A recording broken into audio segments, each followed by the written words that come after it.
Welcome to Inside the Majors. This week we've got an interview with somebody that I know a lot of people have been waiting to hear from, Christian Challiner. As will become pretty obvious, Christian is by far and away the benchmark that the Majors series has seen over the last many years. So we'll be having a chat with him about how he got started, what are the sorts of things that he enjoys racing, and also what he does day to day for employment, which I think everybody will want to hear about. After that, we'll be talking about this coming weekend's round, the Formula Ford Festival at the Brands Hatch Indy circuit, including the introduction of live admin back into the major series. So I'll have a bit of a rundown on how that goes. So stay with us for the interview coming up next.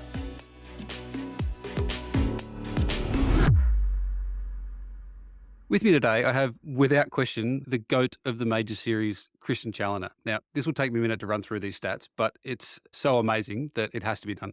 Christian has 86 starts for 41 wins, which is a 47.5% win ratio. Just staggering, especially given that's across all the varied disciplines that we race at the majors. That's number one all time.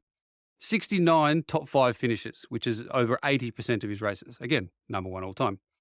In 2020, he won 11 of the 14 races in the Americas Pro Division. Obviously, the most dominant season in majors history.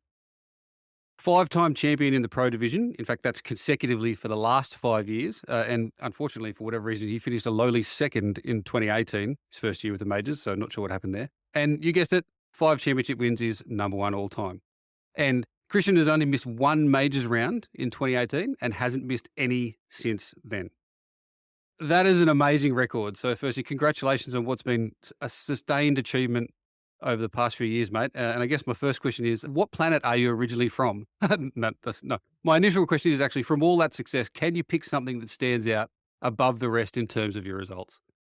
I can definitely pick out one thing which I wish I had done, which is not miss that first race.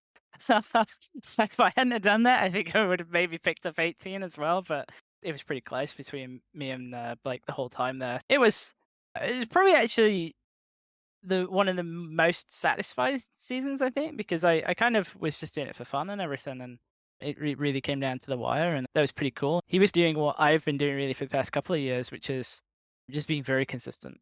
I think for me personally, it's tough really, because there's been obviously quite a lot of wins, which sounds a little bit arrogant, but it's really not meant that way. It's just there's been so many good points that it's really hard to pick out a kind of a best one. I think the one that I actually did enjoy the most was probably Silver Crown at Phoenix, which I think was also in 2018.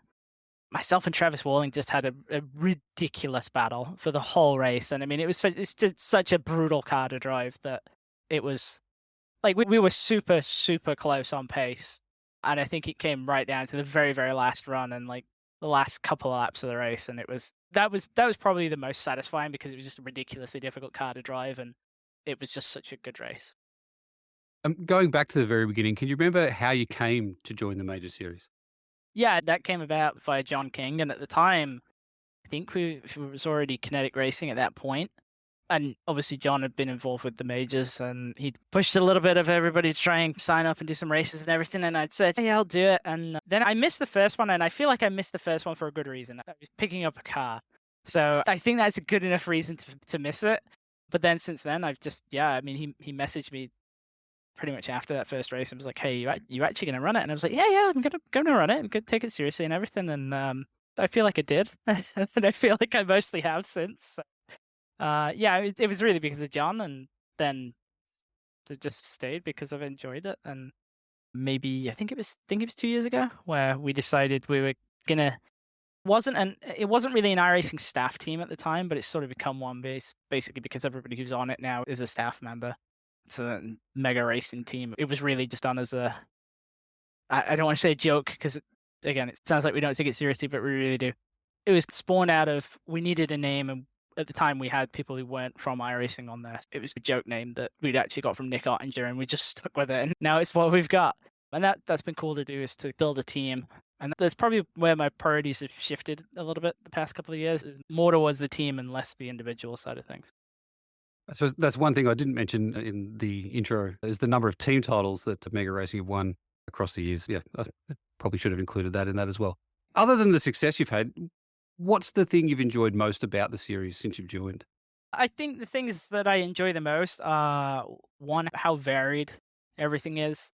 I've done leagues in the past where it's just say a GT4 league or whatever, and it's fun. It's fun. Obviously, it appeals to a lot of people, whether it be official or leagues or whatnot. But it's very singular in the sense of you just keep driving a car you like, at tracks you like, and you have a good time. And at the end, you filter out and see where you finished in a championship, and you will have good racing and that kind of thing. But it can very easily go the other way if you pick a car that you don't particularly like, or it goes to tracks that you don't like, and you feel like it doesn't suit it and whatnot. You can end up out of those championships quite quickly, and because the individual races themselves aren't really very special, you sort of lose the motivation to keep going with them. Whereas with majors, it's really not like that, right? There's always something on the calendar which you look at and you're like, well, I want to win that because that's the kind of thing that really appeals to me. And yeah, of course, there's races where you go, I'm not super excited about this. I will absolutely never be upset if we don't see any TCR races on here ever again, because I don't think it's gone well for me at any point whenever we've done them. Not super into running those, but at the same time, there's only ever one of them. So it's that kind of what keeps me coming back, right? You can have one bad round, but it doesn't really impact the next round at all because it's a completely different challenge. And we always run some cool stuff. I know there's always debate about the calendar and everything, but in general, it's always pretty varied, and there's always something on there that's pretty standout. And you get big fields, which you don't get in other leagues. For example, when we ran Lotus 49 at Nürburgring, you're just not going to get that in other leagues. You're never going to get that level of competition. There's not many people out there who are going to offer that either. So that's really a big draw to it, that you get to run big races with big fields, and it's always competitive. I feel like the field has gotten closer over the years, so the skill gap has definitely tightened up. But it's nice that even if you're running a combination that you don't feel like you're particularly good at, there's always someone to race. You're never going to be way out front or way in the back. You're always going to find someone to have a battle with. Clearly, you can drive anything fast, and the results over the years speak to that, as does your many iRacing ratings over 6,000. But if you had to pick, would you consider yourself an oval guy or a road racing guy? I think I have to consider myself an oval guy just because that's where I've had the most success. It's one of those things where back in 2015, 2016, I kept trying to get the Road GT Pro license because that's really what I wanted. And it never really panned out for various reasons. Tried to do it twice, and I think the first time we had the best pace we did, but we just didn't really have a consistency and we lacked the experience, and it didn't work out. And then the second time we actually had the backing and everything. It's just, it didn't work out because myself and my teammate hadn't really been driving the cars very much. And we'd have some rounds where we were really good and others where we weren't. If there's one thing that I wish that I'd have been able to do, it's probably that. But obviously on the oval side, I feel like I got pretty lucky. I mean, I worked at it pretty hard to get through the Coke series and everything, and I worked really hard to stay there. But it is the fact that I was able to get there and I was able to stay there that probably means I'm more of an oval guy. And it's certainly the kind of thing where I feel like I can step back into it and quite quickly be competitive. It's certainly not how I used to be. Like, I know that I'm not the same driver now that I was in 2020 when I left all of that behind, but I can get closer there than I can on road, right? I know if I go and try and race a world championship driver on road that I won't win. It's probably the best way I can put it. Whereas if we run on oval, I might win. Outside of sim racing, what forms of motorsport do you most enjoy watching? It's mostly sports cars. Obviously, follow Formula One quite a lot, follow NASCAR. This year, I've been really making a focused effort to follow IndyCar, and I've kind of enjoyed that actually. But really, it's sports cars is really my thing. WEC and IMSA are basically my favorite weekend of the week of the year is Le Mans week. So it's always been sports cars for me. Have you ever competed in any real world racing? No, I haven't. It's always been virtual for me. Ever any thoughts, desires, initial inklings to try and do something, or it's just never really crossed your path? It's never really crossed my path. Mainly the cost of it, and it's an interesting one, right? Because I've always enjoyed driving, and especially since I got on the sim, I've really just driven a lot on the sim. And like whenever we've done like little events just for fun and whatnot, I don't remember exactly which year it was, but as part of the Coke series, we all flew out to Charlotte and we went out to GoPro, and yeah, I know it's only rental carts and everything, but it's fun. I enjoy it, and I don't feel like I'm out there like being completely hopeless kind of thing. So it's not really down to that. It's mainly the cost, mainly organization and everything, and having all the support to do it. I feel like if you want to be very good at the real world racing sort of thing, you have to fully commit to it, right? And I guess I've never really felt like I've been in a position to do that, nor really felt like it made sense to do that. Really, outside of driving, I've never really been physically particularly good sports wise. Like I was always the person who was, last to be picked on teams and all that kind of thing when it came to things like football, tennis, and all that kind of stuff. Like never, it's just never been a thing I've been particularly great at. So I think that probably didn't help, and now I'm just too old for it. But I am actually not in a competitive way, but I am trying to get back out to tracks and everything. I just got myself a car that I think should hopefully be quite capable on tracks. Should be good fun, and I'm trying to get back out and do more real world driving and not less sim, but more real world driving so I can have a better sense. Because I do feel like I've lost a little bit of that, especially over the past couple of years where it's really been all sim work and very little work in reality in terms of actually driving cars. Now, I'm going to make a small pivot here. Some may know, some may have picked up from one of your answers before, but I'm guessing that many may not know that you, in fact, work for iRacing. Now, don't worry, I'm not going to bombard you with questions of why does iRacing do this or why does this certain car do that? Though if you ever want to come and do a Q&A session like that, I'd be happy to do it. But so can you share with us what your role is with iRacing and how you came to have what many would consider a dream job? Yeah, my role with iRacing has kind of really developed from what was essentially a Q&A role, really, back when I started. It wasn't just a bug finding with cars sort of thing. It was but when we build a new car, obviously it has to go through a lot of testing, and something that was kind of added new to the testing was not just a simple kind of Q&A bug sweep, but more of a, hey, what can you get out of the car? How can you work with the vehicle engineers to try and create not just setups, but brackets within the garage and everything to make sure everybody's running the car where we expect them to and in the performance windows that we want them to, and making it so the experience is what we aim for it to be rather than having the box so huge that people can sort of put the cars out in areas we never expected them to be in and make them not really what we want them to be. It's probably the best way. I don't want to say the word exploits, but it's kind of the thing that I'm there to stop, or I was there to stop. So yeah, it started out with just a lot of driving of new content, and then it's really developed more into an R&D role where kind of somebody can come to me and say, hey, we're looking at doing this. What are your opinions on this? Do you want to put together a study and see what's going on with how it is currently, and maybe come up with some other ideas on how you might want to make that better? Or say Rain's probably the best example. Rain was a really intensive project that lasted many years and involved many people, and it was obviously very R&D focused because it was a thing where we were like, we're gonna do it the way we want to do it, and we want it to be entirely from first principles. We're not gonna ship until we're happy with it.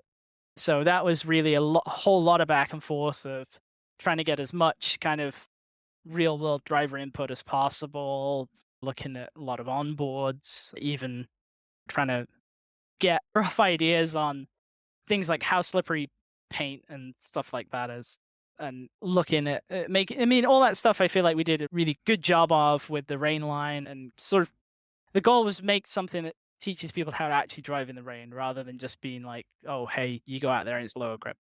So there's a whole lot of background work that goes into that before you watch ships to members kind of thing. And it's hard to really pick out exactly how it all comes together because these projects last such a long time. But that's pretty much an idea of what I do, is that I'm a tester, or I was a tester, and now I'm more of a hybrid of I test, but I also implement things. I know it wasn't hugely well received, but I did the majority of the testing on things like the clutch variants on race starts and that kind of thing. I don't code those up. That's done by other people who are, better than me at that. But I put forward the proposal of what I want and have the back and forth with those guys, and then we work it out and we come up with the system that we want, and then we ship. So that's really, I guess, a brief idea of what I do. Beyond that, it's a lot of correlation work. We'll obviously get a lot of information about a car, and then I will try and find additional information. I will drive the car a lot. I will try and match up as best I can. And if something isn't working out the way that it should do, I'll try and dig into the car to see what might be wrong with the model. And if it's something I'm specifically working on, I will aim to fix the car myself. Or if it's the car that somebody else is responsible for, I will go to them and go, hey, I think this is where the problem is. Can we try some things and hopefully sort that? Has the job actually been less time for racing for you? I'm sure that many would assume that it means more racing, but it sounds like that may not be the case. It's a lot more driving, that's for sure. It's not as much racing outside of the driving I do for work. Majors is really all the racing I do. Every now and again, I will do Nürburgring Endurance with another staff member, Sam Roush. We've been doing GT4s this year, but that's a 9 race championship over a full year. So it is like majors in that sense of the races aren't very often and they're quite spread out. So yeah, not a whole lot of racing, but definitely a lot of driving. Where do you see the future of sim racing going? And iRacing is the leader in that space worldwide, will obviously be at the forefront of it. Do you think it's going to continue to grow? Is there different avenues or tangents that you can see sim racing going down? What do you think the future holds for us all in the sim racing world? There's obviously a lot, right? Depends on what you're into. We talked a little bit about sports cars. The sports cars is obviously doing really, really well right now, and especially IMSA. There's a lot of cars, a lot of manufacturers, and I think you can see that in terms of what we're adding to the service. But at the same time, we also know that there's a lot of things that we want to improve just with kind of the base content and everything. I think one of the things that I personally dislike is the demise of other racing games. And yeah, I know there's some out there at the moment and everything, and that's great. And there's some really good ones. And I always have this conversation with people who come to me and they're like, "Oh, but I really like it on here, and maybe I don't like it as much on iRacing." I'm like, "Okay, well, that's good. I think competition is a great thing, and I think it's true, not just in a you know racing personal sort of way, but also in a working manner. You want other people out there to push you forwards, and I think that's probably my one of the things I don't really like so much at the moment is that I don't feel like there's that much other stuff out there, which is a shame. I remember back in say 2007, like when I was just first getting into online racing, there was loads of options. I mean, I feel like the quality of the options that we've got now are really really good, but the overall variety of options is probably a bit less, and it's a bit of a shame.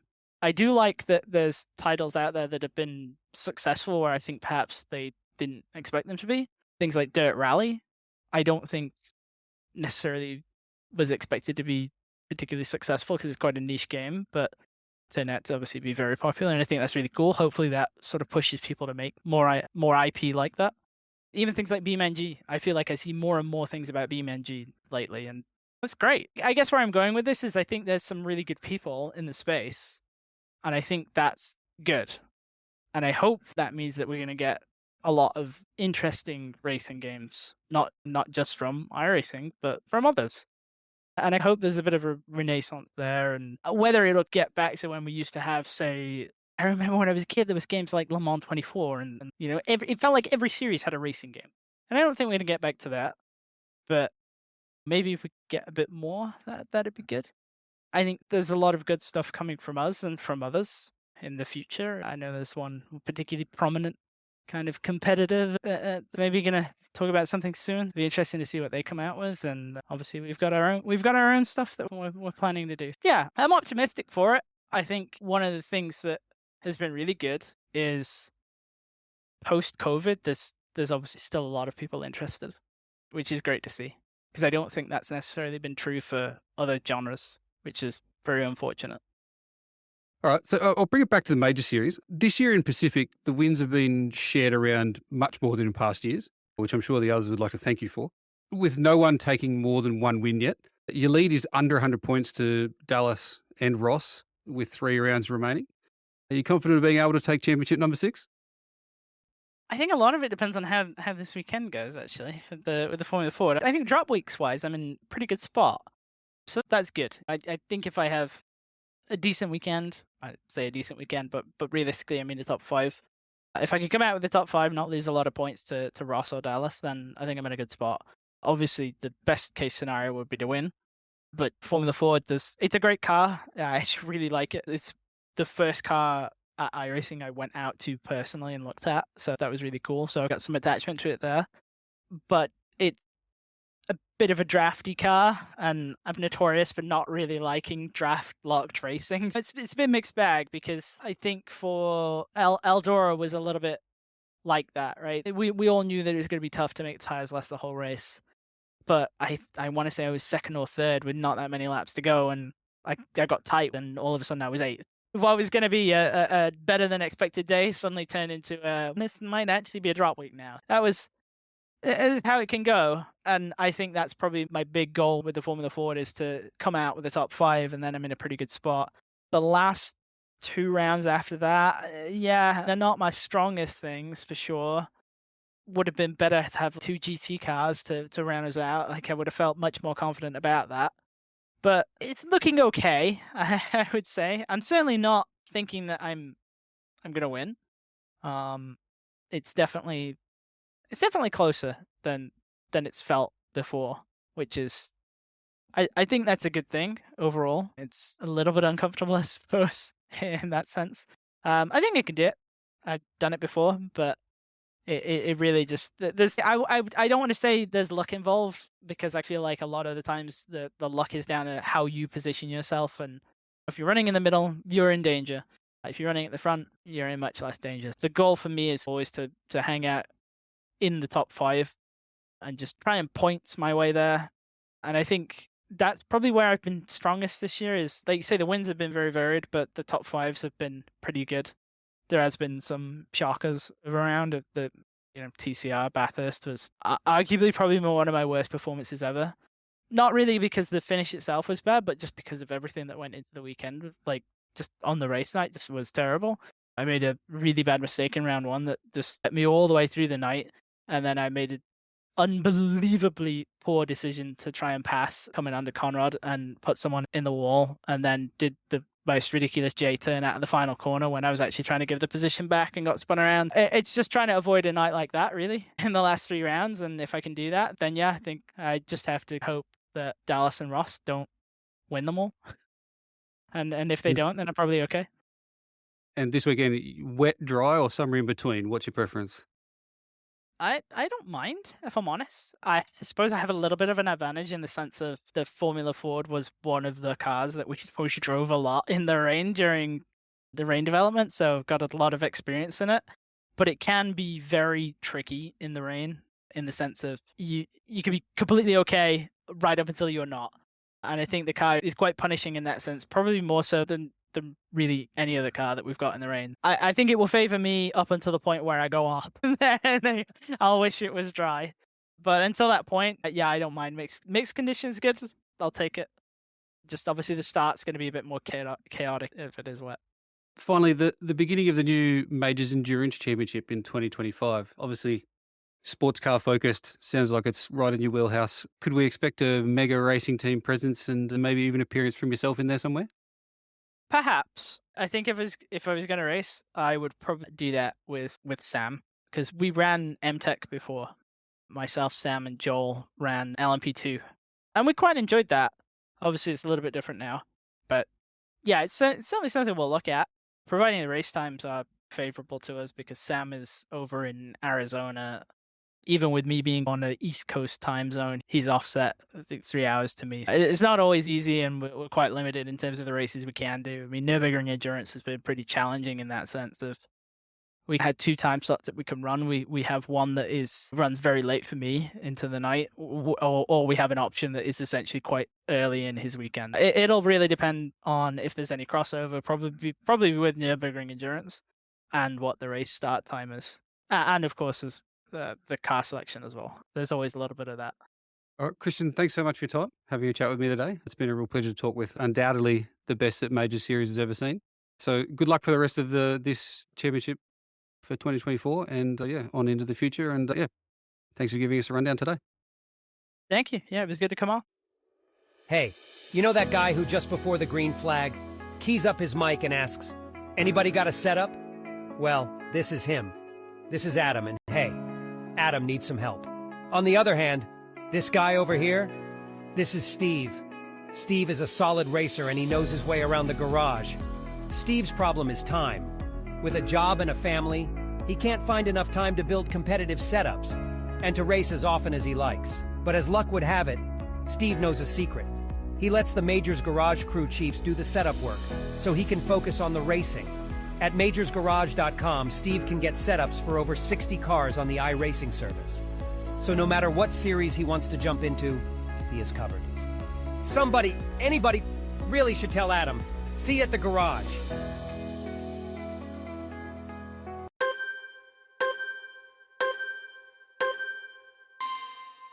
So for those that have jumped on the podcast pretty quickly after it was released, this is being recorded before the Formula Ford Festival round on the 22nd of September. The competition committee, as Mike has alluded to in the announcements channel, having looked at the survey results, is going to bring back live admin and protests in race for the 2025 series and also the Majors Endurance Championship.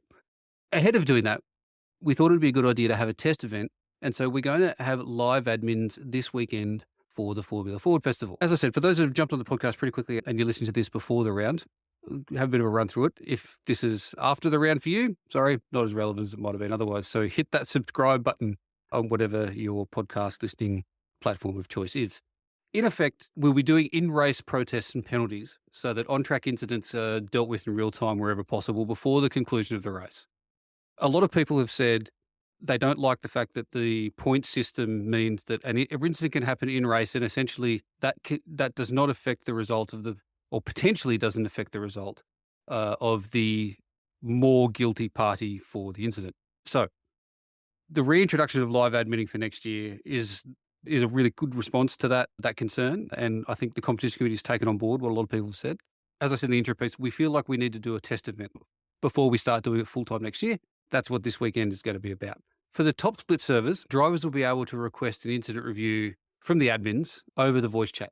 So what they need to do is declare their car number and the lap that they want reviewed, corner number if they know it, but that's not necessary. And that's it. So they don't need to provide details on what's occurred. They don't need to even say what other car or cars are involved. They just need to simply say something like race control, car number 33, lap 2. That's all they need to say over the voice comms.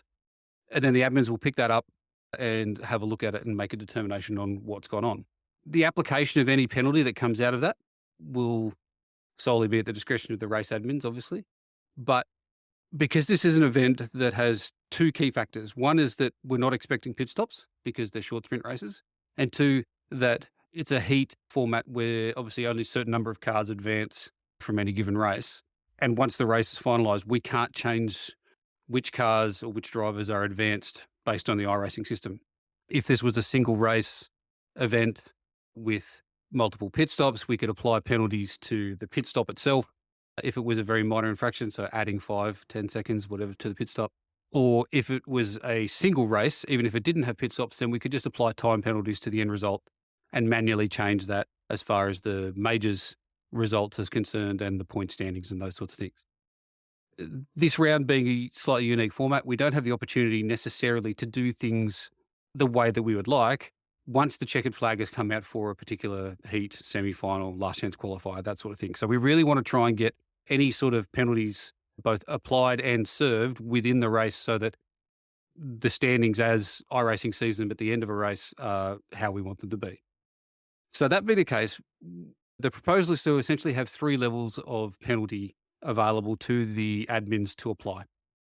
The first one and the most minor one will be a redress, if you like, or an instruction to give up a certain number of places on track.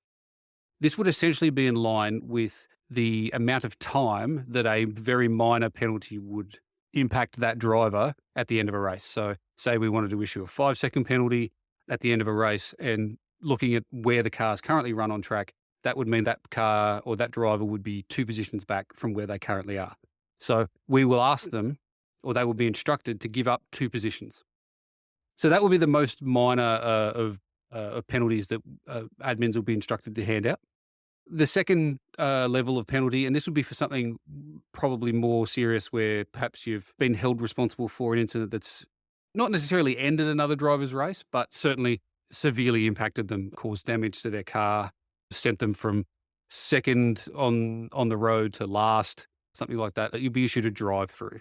Now, around this circuit in these cars, that's somewhere between 12 and 15 seconds of penalty that'll cost you. But that's obviously easy enough for the admins to apply in the race. So that will be the second penalty handout. The third and the highest level of penalty that the admins will be instructed to give out is a stop and hold for 30 seconds, which around this track will lose you almost a lap and basically means that you won't be progressing out of that heat. That would be for very serious incidents. For the final in particular, we might choose to go back to time penalties rather than asking people to redress positions, purely because that being the final event or race of the weekend, we can manually change the results afterwards and have it reflected on the major series results the way that we want it to. We're not relying on the positions being exactly right for progressions and grid placements for future races and that sort of thing. So, that's the opportunity to, unless it's a serious incident, let the race unfold the way that it is and then apply time penalties at the end of the race as well. So that's what we're intending on doing. Discussions are still ongoing with the competition committee about maintaining the point system, in a sense, for repeat offenders in the future. So obviously an individual incident will have a penalty in race and be dealt with, and that's it as far as that particular penalty is concerned. But I suppose much of the way the Formula One point system is run, accruing points over time in a particular season, if you were involved in a lot of incidents, that maybe there might be further sanctions for a build-up of points accrued by a driver. That's obviously the way the system has been working in isolation, no in-race penalties. Potentially combining the two is still up for discussion. And when Mike gets to announcing all of the series changes for 2025, that will obviously be detailed in that presentation. Please understand that the live admins that are going to be making the judgments are doing so on a volunteer basis, and they will be the judges of fact. And just in the same way with field sports like football, where some referees or umpire teams will potentially judge things slightly differently than the way another one would, just be aware that there is always going to be slight variability in terms of who the admins are, what the admins believe and what they think. Over time, particularly next year, we'll be looking to try and get a level of standardization, which with the more events that happen with the live admins, that will happen naturally anyway. But this being a trial event with this, there might be a little bit of variability. So please don't point at one incident and say, this decision was made here and that decision was made there, and they're not exactly the same. We won't tolerate any abuse of the admins for the decisions that they make around protests. So just accept the umpire's decision and we can all get on with having a great race weekend in the rain and in the wet at Brands Hatch this weekend. So just want to give a quick rundown on the way that was all going to work. There'll be more information in the driver's briefing, potentially in the emails and the announcements channel in the next day or two relating to it as well. So good luck to everybody competing this weekend. Hopefully that's provided a little bit of information for you ahead of the live admin inclusion this weekend. And so we'll see you out on track and hopefully listening next time on Inside the Majors.